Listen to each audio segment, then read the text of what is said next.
Salve, salve!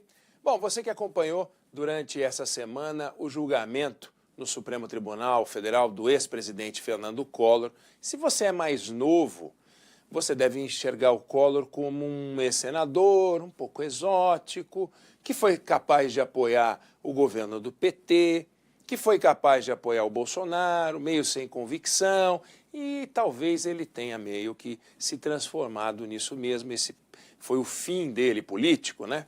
Porque agora ele foi condenado pelo Supremo Tribunal Federal. Mas se a gente voltar no tempo, se a gente for dar uma visitada, uma passada de olhos pela história do Collor, os mais velhos acompanharam, quem faz 50 anos esse ano, até outubro mais ou menos, pôde votar na eleição de 1989. E Collor foi o primeiro antagonista do PT, na verdade, o primeiro antagonista de Lula, na primeira eleição presidencial depois do regime militar. Então ele foi o primeiro antagonista do Lula, e como ele ganhou aquela eleição de 89, ele foi o primeiro presidente eleito depois de 20 anos de regime militar.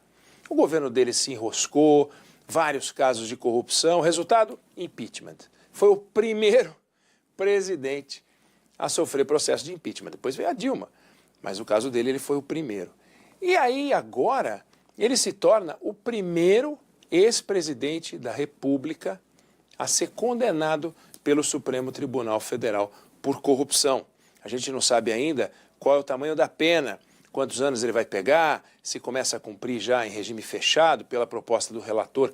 Sim, mas trata-se de um personagem que a história vai reservar um espaço importante, porque ele fez um discurso contra o então presidente, em 1989, era José Sarney, que era o vice-presidente de Tancredo Neves. O Brasil tinha acabado de aprovar uma Constituição nova, a Constituição de 88, na verdade. Ele foi o primeiro presidente eleito em 89, com essa nova Constituição. Então, muitas marcas na carreira de Fernando Collor.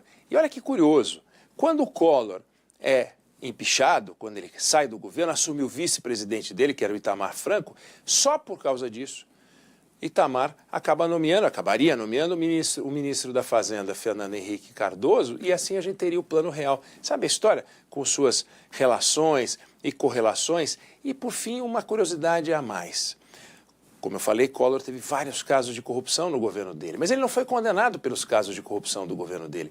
Ele foi condenado quando integrava a base de apoio do governo do PT por casos de corrupção que aconteceram entre 2010 e 2014. Ou seja, o primeiro antagonista do PT, o primeiro adversário do Lula, foi condenado por corrupção que ele praticou no governo Lula e no governo Dilma. Esse é Fernando Collor, que teve várias marcas na sua história.